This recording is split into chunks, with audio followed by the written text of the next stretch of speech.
This channel won't survive without your subscription and likes. Help me. This tourist decided to trip a guardsman and instantly regretted it. The motionless figure suddenly came to life, and the air was pierced by a powerful command. The crowd erupted, cameras flashed, and in an instant, he became a laughingstock. But what happened next exceeded all expectations. Let's start from the very beginning. London, Buckingham Palace. A crowd of tourists, cameras and phones in hand, gathered near the gates to catch a glimpse of the famous guardsmen in their traditional red uniforms. People watched in awe, feeling the grandeur of the British crown as they observed the motionless figures standing at attention. But among them was one man who had no respect whatsoever. Dan Harris, a large, heavy-set American in his mid-40s with an unshaven face, bloated cheeks, and bloodshot, alcohol-fueled eyes, stumbled along the pavement, carelessly sipping beer from a plastic cup. He wore a baggy orange jacket, clearly a bargain bin purchase, and on his head sat a worn-out red cap emblazoned with "Make America Great Again." His clothes reeked of cheap hot dogs and stale sweat, and his loud, grating voice overpowered the chatter of the other tourists. "Would you look at this guy?" he cackled, jabbing a finger at the nearest guardsman standing stiffly at attention. Trailing behind him was his buddy, John, a skinny, disheveled guy in a wrinkled t-shirt who looked just as drunk. His eyes were glazed over, his movements sluggish and delayed. He was drinking too, but unlike Dan, he stayed in the background, suppressing a drunken chuckle. "You think he's even alive?" Dan sneered, elbowing John in the ribs. John let out a lazy laugh, but said nothing. Dan, sensing support, decided to push further. He smirked, wiped his mouth with the back of his hand, and took a few wobbly steps forward. All eyes turned to him. The guardsman he targeted was young, tall, fit, clad in a pristine uniform, his sharp jawline and cold, unmoving gaze giving him an air of unshakable discipline. The towering bearskin hat rested on his head, and his hands gripped a rifle with a fixed bayonet. He didn't care about Dan, but Dan cared about him. "Hey, buddy, are you a robot?" The American snorted, stepping up close. He waved his hands in front of the guardsman's face as if trying to wake him up. The crowd tensed. "Oh, come on, man, relax," Dan continued, clapping his hands obnoxiously. "You're not a robot, right?" The guardsman didn't move. His jaw was clenched, his gaze locked straight ahead. Not a single flicker of emotion. Silence. Dan scoffed, glanced around, and noticing that tourists had begun recording, felt like a star. "Oh, wow, he's a freaking statue," he taunted, leaning in so close his face nearly touched the guardsman's. The crowd murmured. Some bit their lips, waiting to see how it would end. A few whispered, "Is he insane?" "They're allowed to use force."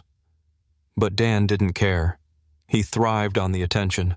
Smirking, he theatrically raised a hand as if he were about to touch the guardsman's bearskin hat. A few people gasped. The guardsman didn't flinch. By now, Dan was fully convinced of his invincibility. And then, he crossed the line. He took a step back, leaned slightly forward, and stuck out his foot right in front of the guardsman's boot. He tried to trip him, and instantly regretted it. The guardsman moved like lightning. 1 second, he had been an unshakable statue, an immovable force. But the moment the drunk American crossed the line, everything changed at terrifying speed. Thud! A heavy military boot stomped down on Dan's foot with crushing force. "Ah!" the American shrieked, hopping in place. But it didn't end there. "Stand back!" The sharp, commanding voice tore through the square, making the very air vibrate. Deep, piercing, drilled in military discipline, it struck the crowd's ears like a gunshot. The guardsman didn't even turn his head. Only his tall bearskin hat wobbled slightly. But the moment that thunderous order rang out, Dan completely deflated. The crowd froze. Some passers-by flinched involuntarily. There was no hesitation in that voice, only cold, unwavering authority, power, confidence, and an absolute lack of fear. But Dan was too stupid to stop. "What the hell, man?" he howled, clutching his foot and writhing in pain. All his arrogance had vanished. He no longer looked like the cocky American who thought he could do whatever he pleased. No. Now he resembled a spoiled child who had just been spanked and had no idea how to react. And the crowd had changed too.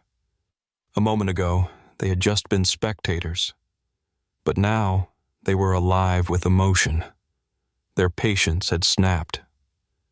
"That's how you handle idiots," someone shouted from the back. "He was asking for it." A woman in a green coat giggled, watching the scene unfold. "Serves you right, moron," a man in a business suit yelled, pointing his phone's camera straight at Dan. A loud round of applause erupted. It was louder than the guardsman's command. People clapped, cheered, and hollered words of approval. It was the mocking verdict of a crowd that no longer had any sympathy for the American. Dan looked around, realizing something had gone terribly wrong. Just seconds ago, he had been the center of attention, the star of the show, the man making a mockery of British traditions, the one in control. But now, he was a joke. The crowd wasn't laughing with him. The crowd was laughing at him.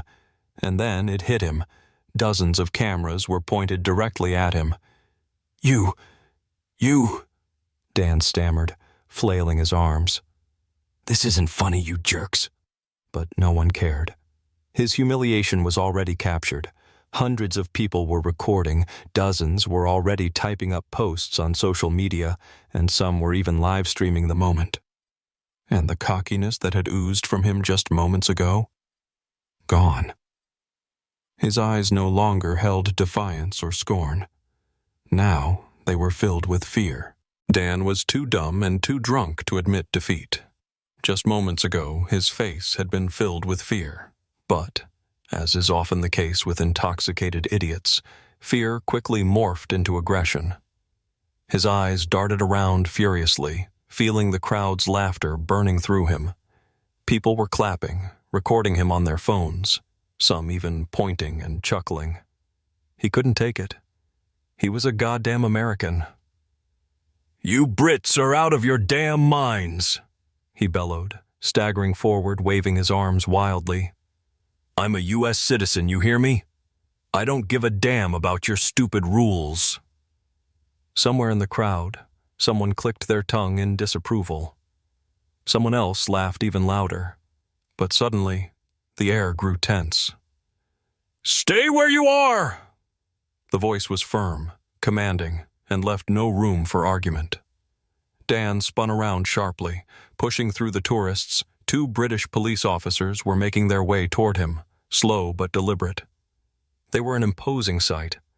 Black uniforms, heavy boots, stiff bulletproof vests emblazoned with Metropolitan Police, badge patches on their sleeves, handcuffs and batons clipped to their belts. One of them was a tall black man with a shaved head and a focused, unwavering gaze. His partner, a sharp-featured blonde with a cold, almost contemptuous expression.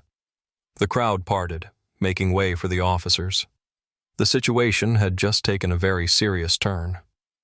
"What's going on here?" the black officer demanded in a firm, steady voice. "That idiot tried to trip a guardsman," someone in the crowd shouted. "He's wasted," another voice added. Dan clenched his fists. He could feel things spiraling out of his control, but instead of calming down, he made it worse. "Who the hell are you, huh?" he slurred, his voice thick with alcohol. "This isn't your damn America, huh? What, you can't even joke around here?" The officers exchanged a brief glance. Their faces remained cold, expressionless. "Your name?" the blonde officer asked, eyes locked onto Dan. "What the hell do you care?" Dan jutted his chin out. "It was just a joke, all right? You guys got no sense of humor?" But the officers weren't playing his game.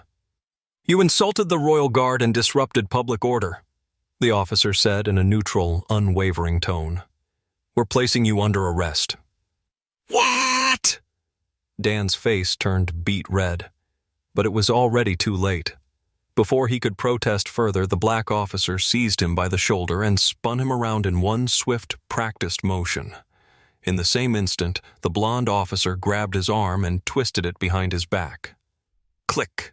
The handcuffs snapped shut around his wrists. "Hey! Ow!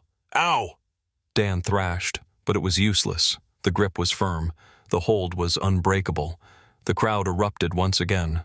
More cheers, more applause, more laughter. "That's how you deal with idiots. This is officially the best day of my life. Oh my God, he thought he could get away with it." Dan's stomach dropped as he realized this entire humiliation was being recorded. He was becoming a meme in real time. A few hours from now, his face would be all over the internet.